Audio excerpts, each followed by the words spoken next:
नमस्कार दोस्तों। माना जाता है कि गीता की बातों का अनुसरण करने से जीवन बदल जाता है और व्यक्ति को हर काम में सफलता मिलती है। गीता में श्री कृष्ण कहते हैं कि किसी भी कार्य में सफलता प्राप्त करने के लिए मन पर नियंत्रण रखना बहुत जरूरी है। काम करते वक्त अपने मन को हमेशा शांत और स्थिर रखना चाहिए।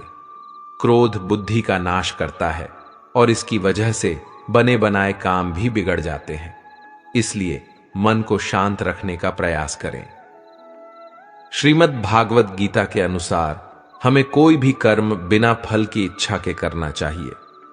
अगर किसी कार्य में सफलता प्राप्त करना चाहते हैं तो सिर्फ और सिर्फ अपने कर्मों पर ही केंद्रित करें। मन में कोई भी अन्य विचार आपको आपके लक्ष्य से भटका सकता है। गीता के अनुसार व्यक्ति को कभी भी अपने कर्मों पर संदेह नहीं करना चाहिए। ऐसा करने से व्यक्ति खुद का सर्वनाश कर बैठता है। इसीलिए सफलता प्राप्त करना चाहते हैं तो जो भी कार्य करें उसे पूरे विश्वास के साथ बिना किसी संदेह के पूरा करें। गीता में श्री कृष्ण कहते हैं, मनुष्य को किसी भी वस्तु के प्रति अत्यधिक लगाव नहीं रखना चाहिए। यह लगाव ही मनुष्य के दुख और असफलता का कारण बनता है। अत्यधिक लगाव से व्यक्ति में क्रोध और दुख का भाव उत्पन्न होता है। इसकी वजह से वह अपने कर्म पर केंद्रित नहीं कर पाता है। इसलिए मनुष्य को अत्यधिक लगाव से बचना चाहिए। कृष्ण के अनुसार किसी भी कार्य में सफलता प्राप्त करने के लिए अपने भीतर छिपे डर को खत्म करना चाहिए। यह सीख देते हुए कृष्ण ने अर्जुन को कहा था कि हे अर्जुन, तुम निडर होकर युद्ध करो। अगर युद्ध में तो मारे गए तो स्वर्ग मिलेगा और अगर जीत गए तो धरती पर राज मिलेगा। इसलिए अपने मन से डर को खत्म कर दो। पाप करने के लिए क्यों विवश हो जाता है मनुष्य? भगवान श्री कृष्ण कहते हैं कि जिस प्रकार धुआं अग्नि को ढक देता है, ठीक उसी तरह काम, मोह और वासना भी मनुष्य के ज्ञान को ढक देती है। इन्हीं कारणों के चलते मनुष्य पाप करने के लिए विवश हो जाता है। गीता के अनुसार व्यक्ति को अपने क्रोध पर काबू करना सीखना चाहिए। क्रोध आने पर व्यक्ति खुद पर नियंत्रण खो बैठता है और आवेश में आकर गलत काम कर बैठता है। क्रोध में लिए गए फैसले अक्सर गलत होते हैं, जिससे व्यक्ति आगे चलकर पछताता है। इसलिए क्रोध आने पर खुद को शांत करने का प्रयास करें। श्रीमद् भागवत गीता के अनुसार हर मनुष्य को आत्म मंथन जरूर करना चाहिए। आत्मज्ञान के जरिए ही व्यक्ति को अपने गुण और अवगुण के बारे में पता चलता है। आत्म मंथन व्यक्ति को सही गलत का निर्णय करने में मदद करता है। इसीलिए कुछ समय अकेले रहकर आत्म मंथन जरूर करें। श्री कृष्ण के अनुसार व्यक्ति को स्वयं का आकलन करना भी बेहद आवश्यक है। जब तक आप खुद को नहीं समझेंगे तब तक आप स्वयं से जुड़ा कोई भी फैसला मजबूती के साथ नहीं कर सकेंगे। जब मनुष्य अपने गुणों और कमियों को जान लेता है तब वह अपने व्यक्तित्व का निर्माण सही ढंग से कर पाता है। गीता के अनुसार हर व्यक्ति को अपने मन पर नियंत्रण रखना चाहिए। मन बहुत चंचल होता है और यही हमारे दुखों का कारण बनता है।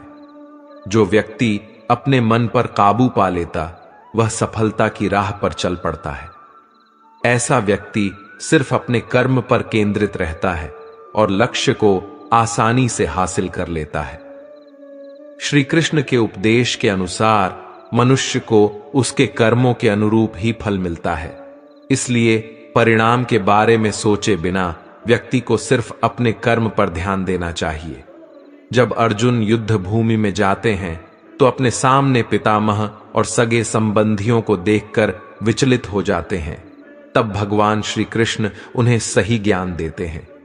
श्री कृष्ण अर्जुन को उपदेश देते हुए कहते हैं कि हे पार्थ, यह युद्ध धर्म और अधर्म के मध्य है। इसलिए अपने शस्त्र उठाओ और धर्म की स्थापना करो। भगवान श्री कृष्ण धर्म के मार्ग पर चलने की शिक्षा देते हैं। मनुष्य को भी धर्म का पालन करना चाहिए। गीता में भगवान श्री कृष्ण ने कहा है कि मनुष्य को उसके द्वारा किए गए कर्मों के अनुसार ही फल प्राप्त होता है, इसलिए मनुष्य को सदैव सत्कर्म करने चाहिए। गीता में कही गई इन बातों को प्रत्येक व्यक्ति को अपने जीवन में मानना चाहिए। कृष्ण कहते हैं कि मृत्यु एक अटल सत्य है, केवल यह शरीर नश्वर है, आत्मा अजर अमर है। आत्मा को कोई काट नहीं सकता, अग्नि जला नहीं सकती और पानी गीला नहीं कर सकता। जिस प्रकार से एक वस्त्र बदलकर दूसरे वस्त्र धारण किए जाते हैं, उसी प्रकार आत्मा एक शरीर का त्याग करके दूसरे जीव में प्रवेश करती है। भगवत गीता में भगवान श्री कृष्ण ने न केवल ज्ञान की बातें बताई हैं, बल्कि जीवन जीने की कलाओं के बारे में भी बताया है। भगवान श्री कृष्ण ने अर्जुन को जो गीता का उपदेश दिया है, वह हर मनुष्य के लिए प्रेरणा स्रोत है। गीता में भगवान श्री कृष्ण अर्जुन को उपदेश देते हैं कि जो भी मनुष्य भगवत गीता की बातों को अपनाकर अपने जीवन में उतारता है, वह सभी दुखों से, वासनाओं से, क्रोध से, ईर्ष्या से, लोभ से, मोह से, लालच आदि के बंधनों से मुक्त हो जाता है। आनंद मनुष्य के भीतर ही निवास करता है, परंतु मनुष्य उसे स्त्री में, घर में और बाहरी सुखों में खोज रहा है। श्री कृष्ण कहते हैं कि भगवान की उपासना केवल शरीर से ही नहीं, बल्कि मन से करनी चाहिए। भगवान का वंदन उन्हें प्रेम बंधन में बांधता है। मनुष्य की वासना ही उसके पुनर्जन्म का कारण होती है। इंद्रियों के अधीन होने से मनुष्य के जीवन में विकार और परेशानियां आती हैं। संयम यानी धैर्य, सदाचार, स्नेह और सेवा जैसे गुण सत्संग के बिना नहीं आते हैं। श्री कृष्ण कहते हैं कि मनुष्य को वस्त्र बदलने की आवश्यकता नहीं है, आवश्यकता हृदय परिवर्तन की है। जवानी में जिसने ज्यादा पाप किए हैं, उसे बुढ़ापे में नींद नहीं आती। भगवान ने जिसे संपत्ति दी है, उसे गाय अवश्य रखनी चाहिए। जुआ, मदिरापान, परस्त्री गमन, हिंसा, असत्य, मद, आसक्ति और निर्दयता, इन सब में कलयुग का वास है। श्री कृष्ण कहते हैं कि मनुष्य को अपने मन को बार बार समझाना चाहिए कि ईश्वर के सिवाय उसका कोई नहीं है, साथ ही वह किसी का नहीं है। भोग में क्षण भर के लिए सुख है, साथ ही त्याग में स्थायी आनंद है। श्री कृष्ण कहते हैं कि सत्संग ईश्वर की कृपा से मिलता है, परंतु कुसंगति में पड़े रहना मनुष्य के अपने ही हाथों में है। लोभ और किसी से अधिक लगाव पाप के माता पिता हैं, साथ ही लोभ पाप का बाप है। श्री कृष्ण कहते हैं कि मनुष्य को अपने मन और बुद्धि पर विश्वास नहीं करना चाहिए, क्योंकि यह बार बार मनुष्य को दगा देते हैं। खुद को निर्दोष मानना बहुत बड़ा दोष है।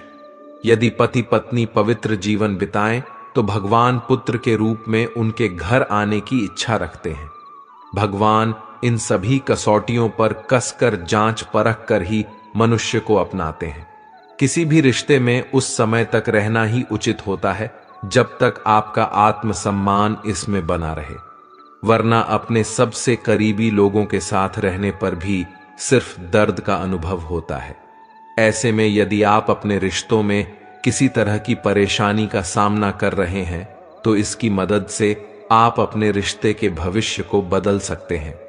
गीता का एक ऐसा ही उपदेश यहां हम आपको बता रहे हैं, जिसे जानने के बाद आप खुद को एक खराब रिश्तों में आने से बचा सकते हैं। श्री कृष्ण कहते हैं कि जब कोई समझदार इंसान अपने सबसे प्रिय व्यक्ति और करीबी रिश्ते को भी छोड़ने के लिए तैयार हो जाए, तो समझ जाना चाहिए उसके आत्मसम्मान को ठेस पहुंची है। आत्मसम्मान किसी व्यक्ति का खुद के प्रति, अपने चरित्र और आचरण के प्रति किया जाने वाला सम्मान है। इसे स्वाभिमान भी कहा जाता है, इसलिए इसमें अभिमान का भी थोड़ा अंश होता है, जिसके कारण इन दोनों के बीच में बहुत बारीक सी लाइन होती है। आसान भाषा में अभिमान घमंड के साथ साथ चलता है, वहीं आत्मसम्मान नैतिकता के साथ चलता है। भले ही इसके कारण कितनी ही बड़ी हानि क्यों ना हो जाए। आत्मसम्मान का बोध होना हर एक व्यक्ति के लिए जरूरी है। तभी आप दूसरों को इसे ठेस पहुंचाने से रोक सकते हैं। जब आप खुद इसे समझने की कोशिश नहीं करते हैं तो आप दूसरों को अपने साथ अनादर करने की छूट दे देते हैं। इतना ही नहीं, इसके अभाव में आप रिलेशनशिप के लाल झंडा को भी नहीं समझ पाते और जरूरत से ज्यादा समझौता करते रहते हैं, अपनों से चोट खाते हैं। किसी भी रिश्ते में प्यार और समझदारी के साथ स्वाभिमान का होना भी जरूरी होता है। किसी दूसरे व्यक्ति के लिए इसे भूलाना कहीं ना कहीं अपने अंदर के परमात्मा का निरादर करने जैसा है। एक रिश्ते में आत्मसम्मान आपको एक बेहतर इंसान और बेहतर साथी बनाता है। अगर किसी रिश्ते में आपका स्वाभिमान है तो आपको विश्वास होगा कि आप एक योग्य व्यक्ति हैं, और जब आप योग्य महसूस करते हैं तो विश्वास होता है कि आप प्यार और सम्मान के योग्य हैं, न सिर्फ खुद से बल्कि हर किसी से। गीता के प्रथम अध्याय का महत्व एक कथा के माध्यम से समझते हैं। एक समय पार्वती जी ने पूछा, हे महादेव, किस ज्ञान के बल पर संसार के सब लोग आपको शिव कहकर पूजते हैं? मृगछाला ओढ़े और अपने सभी अंगों में शमशान की विभूति लगाए, गले में सर्प और नरमुंडों की माला पहने हुए हो, इनमें तो कोई भी पवित्र नहीं। फिर आप किस ज्ञान से पवित्र माने जाते हैं? तब महादेव ने उत्तर दिया कि हे प्रिय सुनो, मैं गीता ज्ञान को अपने हृदय में धारण करने से पवित्र माना जाता हूं। इस ज्ञान से मुझे बाहर के कर्म नहीं व्याप्त है। तब पार्वती जी ने कहा कि हे भगवान, जिस गीता ज्ञान की आप ऐसी स्तुति करते हैं उसके श्रवण करने से कोई कृतार्थ भी हुआ है। महादेव ने उत्तर देते हुए कहा कि इस ज्ञान को सुनकर बहुत से जीव कृतार्थ हुए हैं और आगे भी होंगे। मैं तुम्हें एक पुरातन कथा कहता हूं, तुम सुनो। एक समय पाताल लोक में शेषनाग की शैया पर श्री नारायण जी नैन मूंद कर आनंद में मग्न थे। उस वक्त भगवान के चरण दबाते हुए लक्ष्मी जी ने पूछा, हे प्रभु, निद्रा और आलस्य तो उन पुरुषों को व्यापता है जो जीव तामसी होते हैं, फिर आप तो तीनों गुणों से अतीत हो। आप तो वासुदेव हो। आप जो नेत्र मूंद रहे हो, इससे मुझे बड़ा आश्चर्य है। नारायण जी ने उत्तर देते हुए कहा, हे लक्ष्मी, मुझको निद्रा आलस्य नहीं व्यापता। एक शब्द रूप जो भगवत गीता है, उसमें जो ज्ञान है उसके आकार रूप है। ये गीता शब्द रूप अवतार है। इस गीता में यह अंग है। 5 अध्याय मेरे मुख हैं, 10 अध्याय मेरी भुजा है, 16वां अध्याय मेरा हृदय और मन और मेरा उदर है, 17वां अध्याय मेरी जंघा है, 18वां अध्याय मेरे चरण है। गीता श्लोक ही मेरी नाड़ियां हैं, और जो गीता के अक्षर हैं वह मेरा रोम है। ऐसा मेरा शब्द रूपी जो गीता ज्ञान है, उसी के अर्थ मैं हृदय में विचार करता हूं और बहुत आनंद को प्राप्त होता हूं। लक्ष्मी जी बोली, हे श्री नारायण जी, जब श्री गीता जी का इतना ज्ञान है तो उसको सुनकर कोई जीव कृतार्थ भी हुआ है, सो मुझसे कहो। तब श्री नारायण ने कहा, हे लक्ष्मी, गीता ज्ञान को सुनकर बहुत से जीव कृतार्थ हुए हैं, सो तुम श्रवण करो। एक व्यक्ति था जो चांडालों के कर्म करता था और तेल नमक का व्यापार करता था। उसने एक बकरी पाली। एक दिन वह बकरी चराने के लिए वन में गया और वृक्ष से पत्ते तोड़ने लगा। वहां उसे एक सांप ने डस लिया, जिससे वह तुरंत मर गया। मरने के बाद उसने बहुत से नरक भोगे और फिर उसका जन्म बैल के रूप में हुआ। उस बैल को एक भिक्षुक ने मोल लिया। वह भिक्षुक उस पर चढ़कर सारे दिन मांगता फिरता। जो कुछ भिक्षा मांग कर लाता वह उसे अपने परिवार के साथ मिलकर खाता, और वह बैल सारी रात द्वार पर खड़ा रहता। उसके खाने पीने का भी कोई ख्याल नहीं करता था, और सुबह होते ही बैल पर चढ़कर फिर मांगने निकल जाता। जब बहुत दिन हो गए तो वह बैल भूख से गिर गया, लेकिन उसके प्राण नहीं निकले। नगर के लोगों ने देखा तो उस बैल को कोई तीर्थ का फल दे देता तो कोई व्रत का फल दे देता।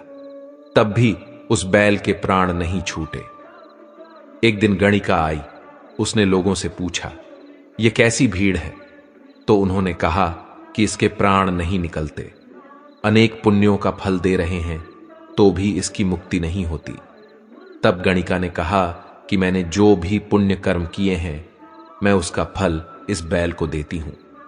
इतना कहते ही बैल की मुक्ति हो गई। तब बैल ने एक ब्राह्मण के घर जन्म लिया। पिता ने उसका नाम सुशर्मा रखा। उसके पिता ने उसे पढ़ाया लिखाया। उसको अपने पिछले जन्म की सुध थी। उसने एक दिन मन में विचार किया, जिस गणिका ने मुझे बैल की योनि से छुड़ाया था, उसका दर्शन करूं।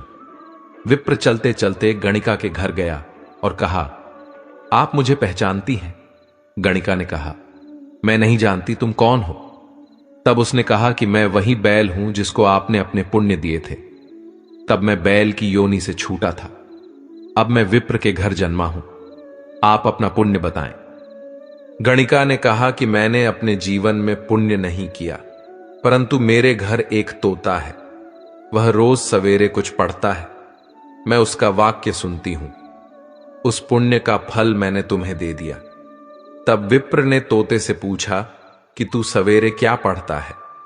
तोते ने कहा, मैं पिछले जन्म में विप्र का पुत्र था। मेरे पिता मुझे गीता के पहले अध्याय का पाठ सुनाया करते थे। एक दिन मैंने गुरु से कहा कि मुझको आपने क्या पढ़ाया है? तब गुरुजी ने मुझे श्राप दिया कि तू तोता बन जा। इसके बाद से मैं तोता बन गया। एक दिन बहेलिया मुझे पकड़ ले आया और एक विप्र ने मुझे मोल ले लिया। वह विप्र भी अपने पुत्र को गीता का पाठ सिखाता था। तब मैंने भी यह पाठ सीख लिया। उसी दिन विप्र के घर में चोर घुस गए। उन्हें धन तो प्राप्त नहीं हुआ, लेकिन वह मेरा पिंजरा उठा ले आए। उनकी यह गणिका मित्र थी। वह मुझे उसके पास ले आए। मैं नित्य सुबह गीता के पहले अध्याय का पाठ करता हूं, जिसे यह गणिका सुनती है। पर इस गणिका को समझ में नहीं आती। जो मैं पढ़ता हूं वहीं इस गणिका ने तुम्हें निमित्त दिया था। वह गीता के पहले अध्याय का फल था। तब विप्र ने कहा कि हे तोते, तू भी विप्र है। मेरे आशीर्वाद से तेरा कल्याण हो, हे लक्ष्मी। विप्र के इतना कहते ही वह तोता भी मुक्ति को प्राप्त हो गया। तब गणिका ने बुरे कर्म छोड़ भले कर्म ग्रहण किए और नित्य स्नान करके श्री गीता जी के प्रथम अध्याय का पाठ करना शुरू कर दिया, जिससे उसकी भी मुक्ति हो गई। मनुष्य जो चाहे वह प्राप्त कर सकता है। बस जरूरत होती है तो इच्छित वस्तु को प्राप्त करने की, लगन के साथ कार्य करने की। ऐसा करके व्यक्ति को सफलता अवश्य मिलती है। प्रकृति के विपरीत कार्य करके मनुष्य तनाव से ग्रसित हो जाता है। यही तनाव मनुष्य के विनाश का कारण बनता है। इसलिए तनाव से मुक्त रहने के लिए धर्म और कर्म का मार्ग अपनाना चाहिए। मनुष्य जिस तरह सोचता है उसी तरह का आचरण करता है। स्वयं के अंदर के विश्वास को जागृत कर सोच में बदलाव ला सकता है, जो उसके जीवन के लिए बेहतर होगा। बुद्धिमान व्यक्ति कर्म को प्रधान रखता है। वह उसके फल के बारे में कभी नहीं सोचता। किसी काम को करने का यही उत्तम और उचित साधन है। तुम अपने विश्वासों की उपज हो। तुम जिस चीज में विश्वास करते हो, तुम वही बन जाते हो। जो स्वयं पर विश्वास करते हुए लक्ष्य की ओर बढ़ते रहते हैं, उन्हें सफलता जरूर मिलती है। अगर व्यक्ति अपने लक्ष्य के लिए कर्म में पूरे मन से लग जाता है और उसे कर्म करने से खुशी मिलती है, तो सफलता उससे दूर नहीं। हर व्यक्ति के मन में मृत्यु का भय होता है। इस संसार का जब से निर्माण हुआ है, तब से जन्म मृत्यु का चक्र चलता आ रहा है। यह प्रकृति का नियम है। इस सत्य को स्वीकार करके भय मुक्त होकर आज में जीना चाहिए। किसी को भी आने वाले पल के बारे में कुछ नहीं पता होता, लेकिन इस संशय में भयभीत रहने से जीवन नहीं जिया जा सकता। श्री कृष्ण अर्जुन से कहते हैं कि व्यक्ति कर्म करने के लिए ही पैदा हुआ है और बिना कर्म किए कोई रह नहीं सकता। फल की चिंता करना व्यर्थ है, क्योंकि इससे मनुष्य का मन काम से भटकने लगता है। किसी कर्म से सफलता नहीं मिलती तो क्या हुआ? असफलता भी ज्ञान के द्वार खोलती है। अगर बिना फल की चिंता किए कर्म करते रहोगे तो सफलता और मन की शांति जीवन भर तुम्हारा साथ नहीं छोड़ेगी। जो कर्म फल से विरक्त होकर कर्म करता जाता है उसका आध्यात्मिक ज्ञान बढ़ता है। जो व्यक्ति हमेशा स्वार्थ प्रेरित होकर फल की चिंता करते हुए कर्म करते हैं और सिर्फ फल ही उन्हें कर्म करने को प्रेरित करता है, ऐसे लोग दुखी और बेचैन रहते हैं, क्योंकि उनका दिमाग हमेशा इसी उलझन में फंसा रहता है कि उन्हें क्या फल मिलेगा। स्वार्थी व्यक्ति सुखी नहीं रह पाता और ऐसे व्यक्ति से कोई भी संबंध नहीं बनाना चाहता। इसलिए स्वार्थ से ऊपर उठें और दूसरों का हित भी सोचें। क्रोध या गुस्सा करना व्यक्ति के दिमाग में उथल पुथल पैदा कर देता है। आवेश में विवेकहीन होकर कई बार व्यक्ति अपना ही नुकसान कर बैठता है या फिर अपनी ही मानसिक शांति को भंग करके खुद को कष्ट देता है। क्रोध की अग्नि में बुद्धि और तर्क नष्ट हो जाते हैं और व्यक्ति बिना विचार किए बस अपने अहम की तुष्टि करने वाले काम करता है। मन का स्वभाव है कि यह आसानी से भटक जाता है। अगर जीवन को सफलता की दिशा में ले जाना है तो मन को काबू करना बहुत जरूरी है। श्री कृष्ण कहते हैं कि बार बार प्रयास करने से धीरे धीरे चंचल मन को वश में किया जा सकता है। मन को वश में करने से दिमाग की शक्ति केंद्रित होती है, जिससे कार्यों में सफलता मिलने लगती है। अगर मन को वश में नहीं करोगे तो यह आपका सबसे बड़ा शत्रु बन जाता है। इस संसार में ईश्वर कई रूपों में जाना जाता है। इनमें से कोई भी रूप बड़ा छोटा नहीं है। परमात्मा का हर रूप समान है। जैसे हर नदी अंत में सागर में जाकर मिलती है, वैसे ही हर धर्म, मत और संप्रदाय की धाराएं परमात्मा रूपी समुद्र में समा जाती हैं। यह संसार परम पिता का ही स्वरूप है। वह हर कण में विद्यमान है। भगवान श्री कृष्ण उपदेश देते हैं कि हर व्यक्ति को अपने कर्तव्य का पालन करना चाहिए। यही धर्म है।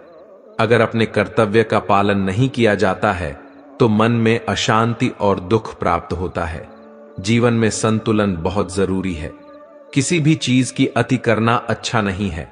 जैसे सुख आने पर प्रमाद करना और दुख आने पर निराशा में डूबे रहना, दोनों ही गलत हैं। असंतुलन जीवन की गति और दिशा को बाधित करता है, जिससे अनावश्यक कष्ट और दुखों का जन्म होता है। जिसके मन, विचार और कर्म में संतुलन है, उसे ज्ञान मिल जाता है और ज्ञान से ही सदा के लिए शांति संतुष्टि मिलती है। सही कर्म से ज्ञान और मुक्ति संभव है। गीता के उपदेशों में कर्मयोग का सिद्धांत कहता है कि संसार से विरक्त होना ही मुक्ति का उपाय नहीं है। संसार में रहकर एक गृहस्थ अपने कर्मों का पालन करते हुए कर्म फल से विरक्त होकर मुक्ति प्राप्त कर सकता है। सही विचार और उचित कर्म भी आसक्ति को खत्म करने में सक्षम है। अच्छे कर्म कभी व्यर्थ नहीं जाते, चाहे यह दुनिया हो या परलोक।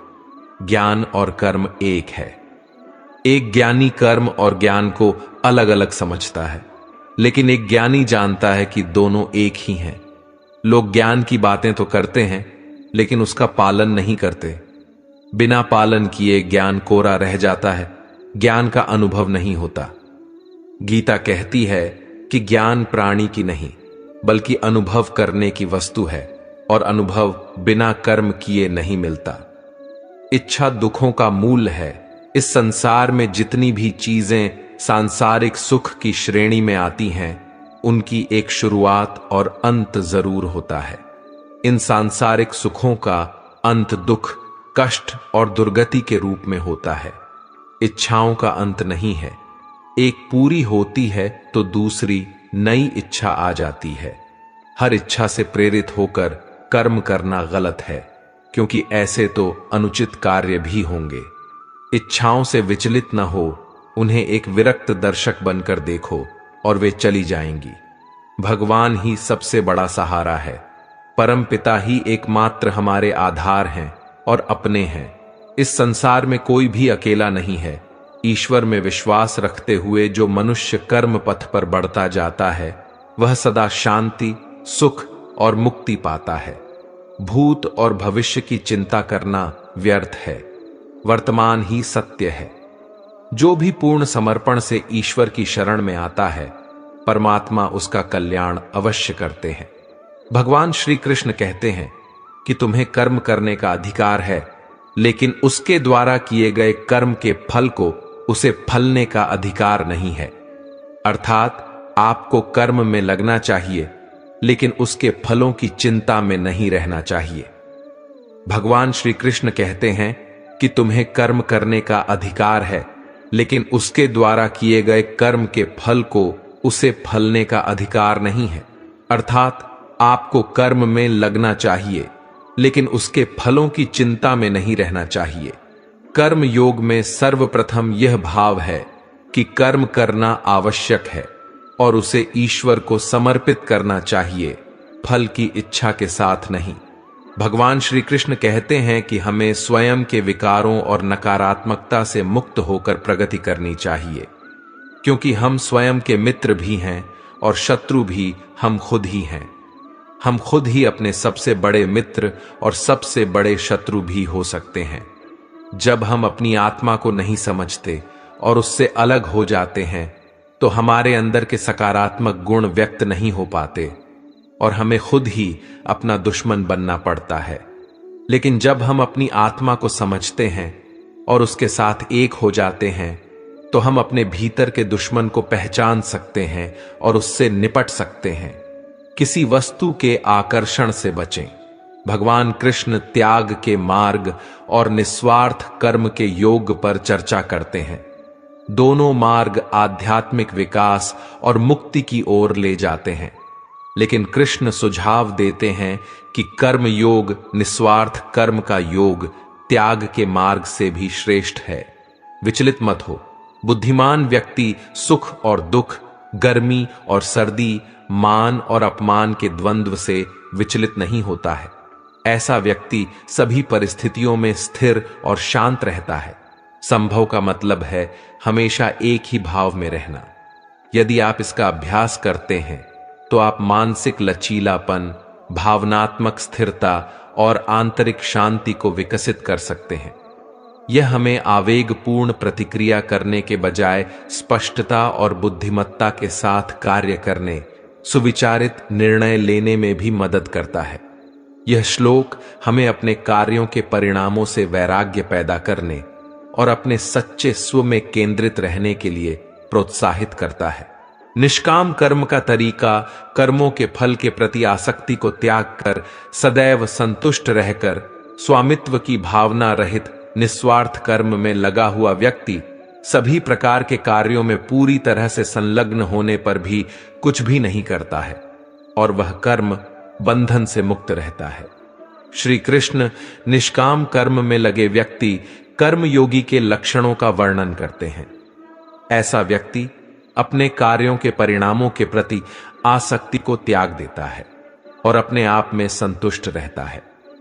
उनमें अपने कार्यों के परिणामों पर स्वामित्व की कोई भावना नहीं होती है और परिणाम स्वरूप वे बिना किसी स्वार्थी इच्छाओं या अपेक्षाओं के अपने कर्तव्यों का पालन करते हैं। मन की तुलना एक बेचैन बंदर से की जाती है जो लगातार एक विचार से दूसरे विचार पर कूदता रहता है, जिससे उसे वश में करना मुश्किल हो जाता है। हालांकि भगवान श्री कृष्ण मन को वश में करने के लिए समाधान प्रदान करते हैं। वह अभ्यास और अनासक्ति का मार्ग सुझाते हैं।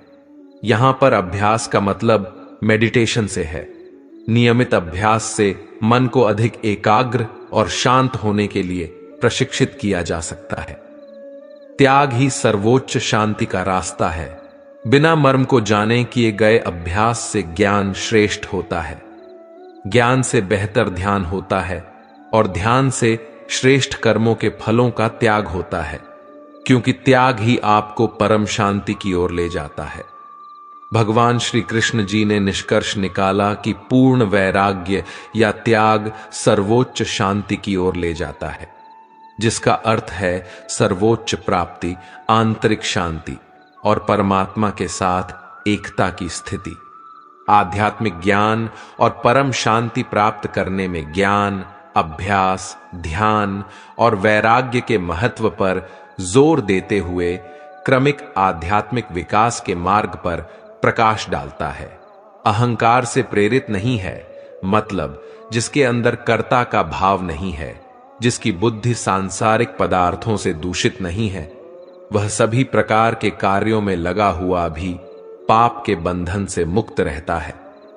स्थिर बुद्धि के लक्षण जो सर्वत्र आसक्ति से रहित है, जो शुभ में प्रसन्न नहीं होता और अशुभ में शोक नहीं करता, उसकी बुद्धि स्थिर है। शोक करना व्यर्थ है।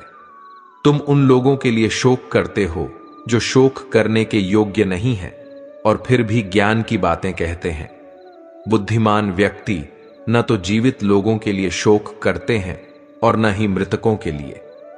श्री कृष्ण यह इंगित करके प्रारंभ करते हैं कि अर्जुन का दुख गलत है। वह उन लोगों के लिए दुख मना रहा है जो उसके दुख के पात्र नहीं हैं। भगवान कहते हैं, जो मित्र और शत्रु के प्रति सम है, सम्मान और अपमान में, गर्मी और सर्दी, सुख और दुख में संभाव रखते हैं, जो आसक्ति से मुक्त हैं, जो अपने रास्ते में जो भी मिलता है उससे संतुष्ट रहते हैं, जो नियंत्रित और स्थिर मन रखते हैं और जो है मेरे प्रति समर्पित, ऐसा व्यक्ति मुझे प्रिय है। भगवान बताते हैं कि वह सर्वोच्च व्यक्ति के रूप में उन लोगों के विश्वास को मजबूत करते हैं जो अटूट भक्ति के साथ उनकी पूजा करते हैं, चाहे वे किसी भी रूप में उनकी पूजा करना चुनते हैं। काम, क्रोध और लोभ व्यक्ति का नाश कर देता है। भगवद गीता के अध्याय 16 के 21वें श्लोक में भगवान श्री कृष्ण जी अर्जुन से कहते हैं, 3 द्वार आत्म विनाशकारी नरक की ओर ले जाते हैं, काम, क्रोध और लालच। इसलिए व्यक्ति को इन तीनों को त्याग देना चाहिए। अपने कर्म में लगे रहो। भगवद गीता के अध्याय 18वां श्लोक 48 में भगवान श्री कृष्ण अर्जुन को अपनी अंतिम शिक्षा देते हैं और पूरे धर्म ग्रंथ में उनके मार्गदर्शन का सार संक्षेप में बताते हुए कहते हैं, हे कौन्तेय, अपने स्वाभाविक कर्तव्यों का पालन बिना आसक्ति के करें, भले ही उनमें दोष हो। सभी कर्म दोषों से ढके होते हैं, जैसे आग धुएं से ढकी होती है। अपने मन और बुद्धि को ईश्वर को अर्पण करो। जो योगी संतुष्ट, संयमी, दृढ़ विश्वास वाला, आत्मसमर्पित है और जिसका मन और बुद्धि मुझे समर्पित है, ऐसा भक्त मुझे बहुत प्रिय है। इच्छाओं को मन में न दोहराएं। भगवद गीता के अध्याय 6 श्लोक 25 में भगवान श्री कृष्ण अर्जुन को शिक्षा देते हैं कि शांत मन अभ्यास से, संयमित और पूरी तरह से भगवान में लीन होने पर व्यक्ति को न तो किसी भी इंद्रिय विषयों के बारे में सोचना चाहिए और न ही किसी भौतिक इच्छाओं में मन को लगाना चाहिए। एक समय की बात है, एक महात्मा अपने शिष्य के साथ घूमने के लिए निकले। महात्मा को इधर उधर की बातें करना बिल्कुल भी पसंद नहीं था। कम बोलना और शांत रहकर अपने काम से काम रखना महात्मा को पसंद था। लेकिन उनका शिष्य बड़ा बातूनी था। वह सारा दिन इधर उधर की बातें ही किया करता था और दूसरों की बातों में उसे बहुत आनंद आता था। चलते चलते जब महात्मा और उनका शिष्य एक तालाब के पास से गुजर रहे थे, तो उन्होंने वहां एक मछुआरे को पानी में जाल डाले मछली पकड़ते हुए देखा। शिष्य को यह बात बहुत बुरी लगी और वह मछुआरे को अहिंसा परमो धर्म का उपदेश देने लगा। लेकिन मछुआरा उसकी कोई बात समझने को तैयार नहीं हुआ। पहले मछुआरा शिष्य की बात को टालता रहा, लेकिन जब शिष्य उसकी बात नहीं माना तो दोनों के बीच में लड़ाई झगड़ा शुरू हो गया। जब दोनों आपस में बहस कर रहे थे तो महात्मा आगे निकल गए। लेकिन जब महात्मा ने दोनों को आपस में झगड़ते हुए देखा तो वह वापस लौटे और शिष्य को अपने साथ चलने के लिए कहा और शिष्य का हाथ पकड़कर महात्मा उसको अपने साथ ले गए। महात्मा ने शिष्य को कहा, बेटा, हमारा काम तो सिर्फ समझाना है। लेकिन भगवान ने हमें सजा देने के लिए धरती पर नहीं भेजा है। शिष्य ने कहा, गुरुजी, हमारे राजा को इस तरह के लोगों के बारे में पता है जो इस तरह के बुरे कार्य करते हैं, और ना ही वह इनको दंड देते हैं। आखिर इस तरह के लोगों को सजा कौन देगा? शिष्य की बात सुनकर महात्मा ने कहा कि बेटा, तुम परेशान मत हो। इनको सजा देने वाली भी एक अलौकिक शक्ति इस दुनिया में है जो सब कुछ जानती है। भगवान की नजर सबके ऊपर है और वह सबके कर्मों का हिसाब रखते हैं। इसलिए तुम अभी चलो, तुम्हारा उससे झगड़ा करने का कोई फायदा नहीं है। शिष्य गुरुजी की बात सुनकर संतुष्ट हो गया और उनके साथ चल दिया। इस बात को बीते हुए 2 वर्ष का समय निकल चुका था। एक दिन महात्मा और उनका शिष्य फिर उसी नदी के पास से गुजर रहे थे। शिष्य भी 2 साल पहले वाली मछुआरे वाली घटना भूल चुका था। वहां उन्होंने एक घायल सांप को देखा जो बहुत परेशानी में था। उस सांप को हजारों चींटियां नोच नोच कर खा रही थीं। शिष्य ने यह दृश्य देखा तो उसका दिल करुणा से भर गया। उससे यह सब देखा नहीं गया। वह सांप को बचाने के लिए जाने ही लगा था कि महात्मा ने उसका हाथ पकड़ लिया और उसको जाने से मना कर दिया। शिष्य ने गुरु से पूछा, आप मुझे सांप को बचाने के लिए क्यों नहीं जाने दे रहे? महात्मा ने कहा, इस सांप को अपने कर्मों का फल भोगने दो। अगर तुमने इसको बचाने की कोशिश की तो इस बेचारे को अगले जन्म में फिर यह दुख भोगने पड़ेंगे, क्योंकि कर्म का फल सभी को भोगना पड़ता है। शिष्य ने महात्मा से पूछा कि गुरुजी, इसमें ऐसा कौन सा कर्म किया है जो यह इतना भयंकर कष्ट भोग रहा है? महात्मा ने कहा कि यह वही मछुआरा है जिसको तुमने 2 साल पहले मछलियों का ना मारने का उपदेश दिया था और वह तुम्हारे साथ लड़ने के लिए तैयार हो गया था। वह मछलियां ही यह चींटियां हैं जो इसको नोच नोच कर खा रही हैं। शिष्य महात्मा की बात सुनकर हैरान हो गया और उसने महात्मा से पूछा कि गुरुजी, यह तो बड़ा ही अजीब सा न्याय है। महात्मा ने कहा, बेटा, इस दुनिया में स्वर्ग और नरक के सारे दृश्य मौजूद हैं। तुम्हें इस धरती पर हर जगह ईश्वर के न्याय के नमूने देखने को मिल सकते हैं। इसलिए अपने कर्म को हमेशा याद रखना चाहिए, क्योंकि सच यही है, जो हम करेंगे वह एक दिन हमें भोगना ही पड़ेगा। महात्मा ने कहा कि हमारे जीवन का हर पल बहुत ही कीमती है, इसलिए इस जीवन को बुरे कर्म करके बर्बाद नहीं करना चाहिए। शिष्य को गुरुजी की बात समझ में आ गई। दोस्तों, यदि हम अपने जीवन में बहुत ज्यादा अच्छे कर्म करते हैं तो उसी के फलस्वरूप भगवान हमारे साथ न्याय करेंगे। इसलिए हमें जीवन में हमेशा अच्छे कर्म करने चाहिए। आप केवल निस्वार्थ भाव से कर्म कीजिए, केवल वही आपके हाथ में है। मनुष्य कितना भी गोरा क्यों ना हो, परंतु उसकी परछाई सदैव काली होती है। मैं श्रेष्ठ हूं, यह आत्मविश्वास है, लेकिन सिर्फ मैं ही श्रेष्ठ हूं, यह अहंकार है। व्यक्ति जो चाहे बन सकता है यदि विश्वास के साथ इच्छित वस्तु पर लगातार चिंतन करें। प्रेम सदैव माफी मांगना पसंद करता है और अहंकार सदैव माफी सुनना पसंद करता है। जो रास्ता ईश्वर ने आपके लिए खोला है उसे कभी भी कोई बंद नहीं कर सकता। मनुष्य का जीवन केवल उसके कर्मों पर चलता है। जैसा कर्म होता है वैसा उसका जीवन होता है। एक बार माफ करके अच्छे बन जाओ, परंतु दोबारा उसी इंसान पर भरोसा करके बेवकूफ कभी न बनो। मन की गतिविधियों, होश, श्वास और भावनाओं के माध्यम से भगवान की शक्ति सदा तुम्हारे साथ है। जीवन में आधे दुख इस वजह से आते हैं क्योंकि हमने उनसे आशाएं रखी जिनसे हमें नहीं रखनी चाहिए थी। मैं ही इस सृष्टि की रचना करता हूं, मैं ही इसका पालन पोषण करता हूं और मैं ही इस सृष्टि का विनाश करता हूं। जब संसार में धर्म की हानि होगी, अधर्म की विजय, तब मैं इस पृथ्वी पर अवतार लूंगा। शांति से भी दुखों का अंत हो जाता है और शांत चित्त मनुष्य की बुद्धि शीघ्र ही स्थिर होकर परमात्मा से युक्त हो जाती है। हमारी आस्था की परीक्षा तब होती है जब हम जो चाहे वह न मिले और फिर भी हमारे दिल से प्रभु के लिए शुक्रिया ही निकले। लोग अक्सर सच कहने से बचते हैं या डरते हैं, पर सत्य कभी छुप नहीं सकता और न ही कभी मिट सकता है। कितना भी छुपा लें, पर सच तो उजागर हो ही जाएगा। जो बात सच पर आधारित हो उसे करने या कहने और मानने से कभी नहीं डरना चाहिए।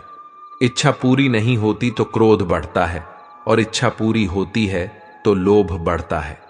इसलिए जीवन की हर स्थिति में धैर्य बनाए रखना। धर्म केवल रास्ता दिखाता है, लेकिन मंजिल तक तो कर्म ही पहुंचाता है। वह जो सभी इच्छाएं त्याग देता है, मैं और मेरा की लालसा तथा भावना से मुक्त हो जाता है, उसे शांति प्राप्त होती है। श्री कृष्ण ने कहा है, अगर तुम्हें किसी ने दुखी किया है तो बुरा मत मानना। लोग उसी पेड़ पर पत्थर मारते हैं जिस पेड़ पर ज्यादा मीठे फल होते हैं। स्वार्थ से रिश्ते बनाने की कितनी भी कोशिश करें, वह कभी नहीं बनते हैं, और प्रेम से बने रिश्तों को कितना भी तोड़ने की कोशिश करें, वह कभी नहीं टूटते।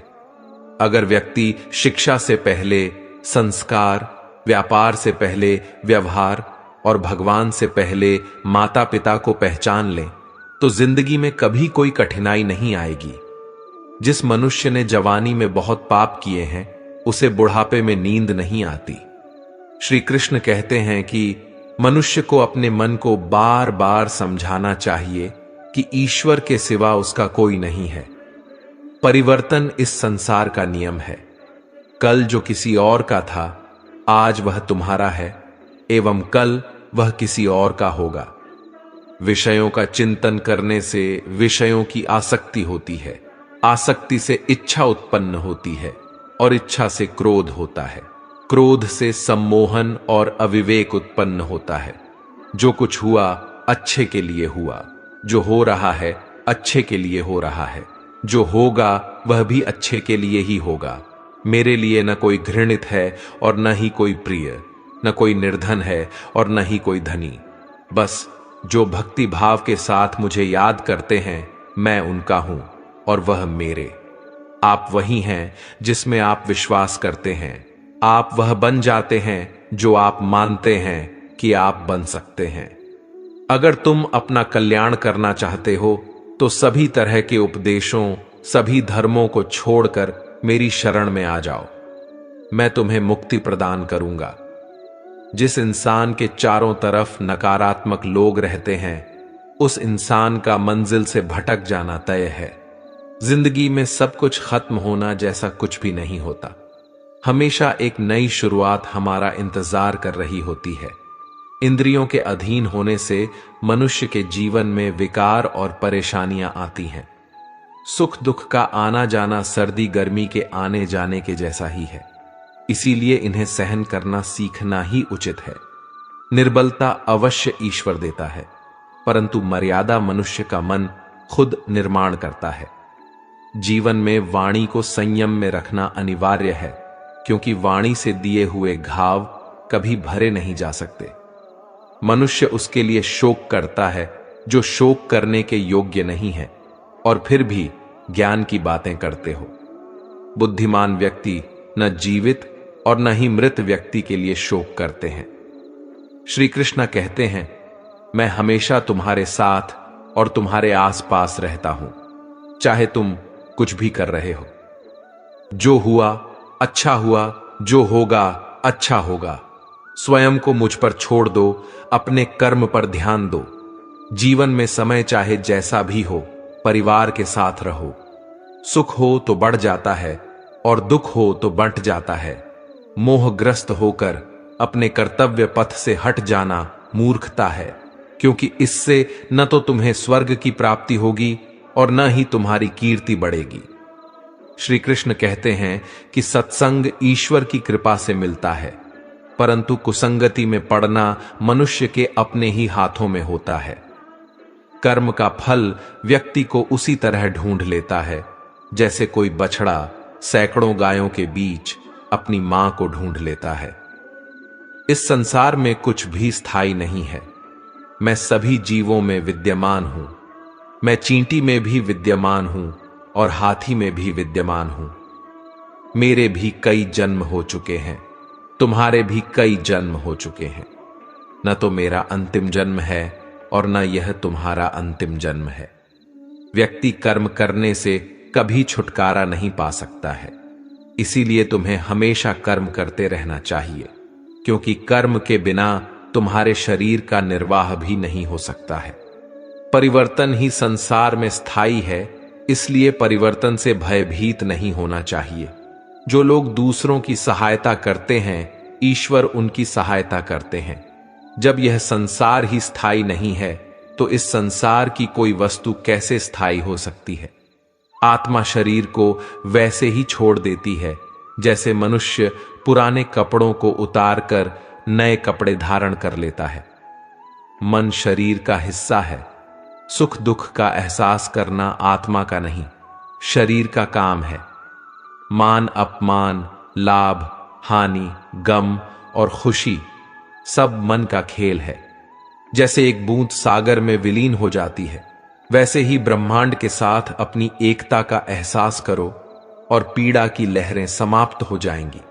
सफलता को अपना एकमात्र मार्गदर्शक न बनाएं, न ही असफलता को एकमात्र शिक्षक।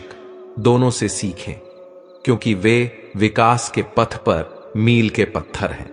आत्मबोध की यात्रा आत्मा की तीर्थ यात्रा है। इसमें श्रद्धा और जागरूकता के साथ चलें। ज्ञान का दीपक अज्ञानता के अंधेरे को दूर करता है।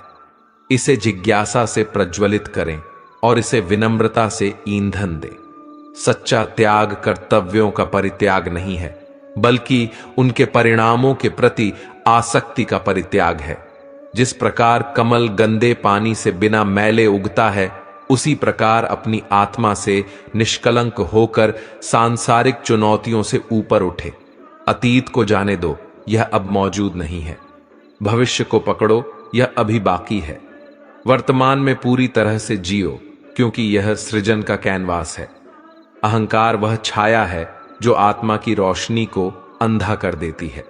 भीतर की चमक को पहचानो और वह छाया भाग जाएगी।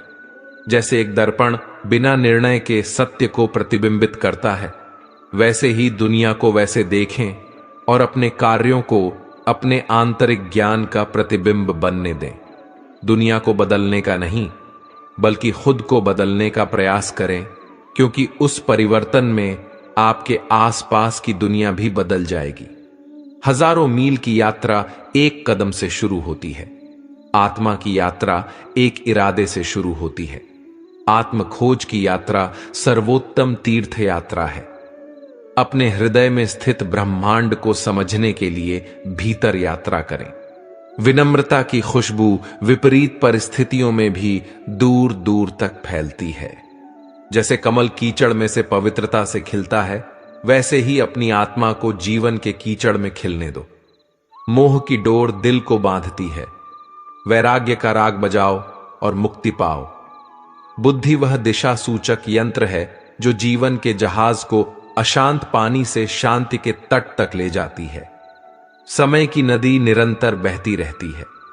अपने कार्यों को वे कंकड़ बनने दें जो उद्देश्य की लहरें पैदा करते हैं। मन एक बगीचा है। खुशी के फल पाने के लिए सकारात्मक विचारों के बीज बोए। आत्मनिरीक्षण के दर्पण में अपने कर्मों का प्रतिबिंब देखें और इसे अपने परिवर्तन का मार्गदर्शन करने दें। क्रोध की अग्नि उसे जलाने वाले को भस्म कर देती है, इसीलिए इसे धैर्य के जल से शांत करो। करुणा का दीपक इतना प्रकाशमान हो कि वह हर कोने से पीड़ा का अंधकार दूर कर दे। ज्ञान प्राप्त करना जागरूकता का दीपक जलाना है।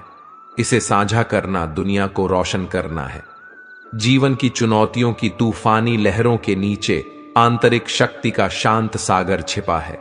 दिमाग एक कैनवास है, विचार उसके रंग। सकारात्मकता की उत्कृष्ट प्रकृति को चित्रित करें। रिश्तों के बगीचे में सम्मान, विश्वास और प्यार के फूल खिलाएं। आपके कार्य को आपके मूल्यों का प्रमाण बनाएं, क्योंकि वे शब्दों से अधिक जोर से बोलते हैं। जिस प्रकार चंद्रमा सूर्य के प्रकाश को प्रतिबिंबित करता है, उसी प्रकार निस्वार्थ कार्यों के माध्यम से अपने भीतर परमात्मा को प्रतिबिंबित करें। एक कुशल धनुर्धर की तरह अपने विचारों को आत्म साक्षात्कार के लक्ष्य की ओर लक्षित करें और अपना ध्यान भटकने न दें। जीवन की नदी अनमोल बूंदों की तरह क्षणों को लेकर बहती है। प्रत्येक को संजोएं, क्योंकि वे आपके अस्तित्व का महासागर बनाते हैं। ध्यान की शांति में अपनी आत्मा की फुसफुसाहट सुने, जो आपको शाश्वत सत्य की ओर मार्गदर्शन करती है। पूर्णता के लिए नहीं, बल्कि प्रगति के लिए प्रयास करें। यात्रा ही वह पेंटिंग है जिस पर आप अपने विकास को चित्रित करते हैं। प्रत्येक सूर्यास्त जीवन की नश्वरता की याद दिलाता है। यह आपको प्रत्येक गुजरते पल की सुंदरता को संजोने के लिए प्रेरित करता है। दया को अपना दिशा सूचक यंत्र और करुणा को अपना मानचित्र बनने दें।